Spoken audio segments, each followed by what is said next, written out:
June 28, 1919. In the Hall of Mirrors at Versailles, German representatives signed a treaty that would reshape the world. The Great War had ended 7 months earlier, leaving 9 million soldiers dead and Europe in ruins. Now the victors demanded their price. Germany would lose 13% of its territory, all of its colonies, and pay reparations so crushing they would take generations to settle. The treaty was meant to ensure peace. Instead, it planted the seeds of an even greater catastrophe. Within 20 years, the world would be at war again, and this time, the destruction would dwarf everything that came before. By 1933, Germany was broken. Hyperinflation had destroyed savings. Unemployment reached 6 million. In this chaos, a former corporal named Adolf Hitler found his moment. He blamed Germany's humiliation on traitors, communists, and Jews. His Nazi party promised to restore German pride and tear up the Versailles Treaty. On January 30, 1933, Hitler became chancellor. Within months, he had dismantled democracy, outlawed opposition parties, and begun building a totalitarian state. The world watched nervously, but few imagined where this path would lead. Hitler had plans that went far beyond Germany's borders. Hitler moved quickly.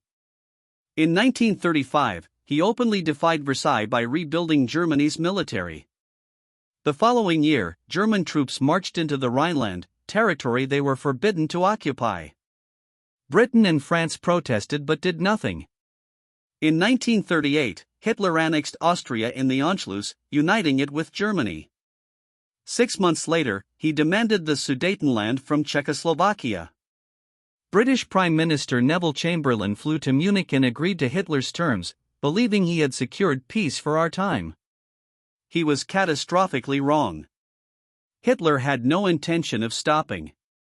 At dawn on September 1, 1939, German tanks rolled across the Polish border. The Luftwaffe bombed Warsaw and other cities. Hitler claimed Poland had attacked first, a transparent lie. This time, Britain and France had pledged to defend Poland. On September 3, they declared war on Germany. World War II had begun. Poland fought desperately, but faced enemies on 2 fronts. On September 17, the Soviet Union invaded from the east, honoring a secret pact with Hitler to divide the country. By early October, Poland had fallen. The speed and violence of Germany's assault introduced the world to a new kind of warfare, Blitzkrieg. After Poland's defeat, an eerie quiet settled over Western Europe. Britain and France had declared war but launched no major offensive. German troops sat behind the Siegfried Line. French soldiers manned the Maginot Line.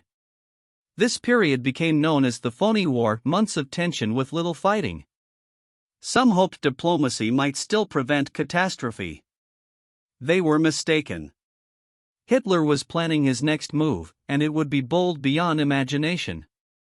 In the spring of 1940, Germany would strike westward with devastating force, changing the course of the war and shocking the world.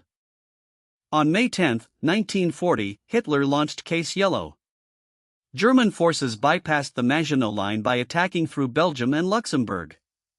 Most audaciously, panzer divisions pushed through the Ardennes forest, terrain the French considered impassable for tanks.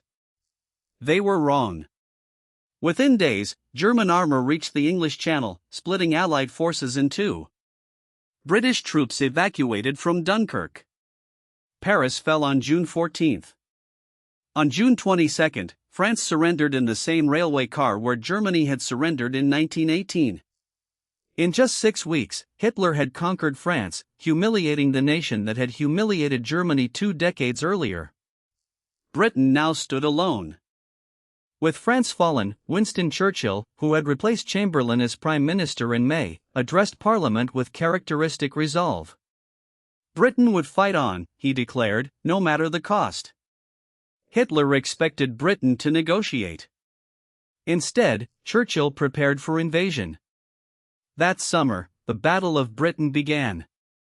The Luftwaffe launched massive air raids, attempting to destroy the Royal Air Force and break British morale. RAF pilots fought desperately in the skies over southern England. The stakes were existential. If the Luftwaffe won air superiority, German troops would cross the Channel. But the RAF held. By October, Hitler postponed the invasion indefinitely. Britain had survived, and the war was far from over.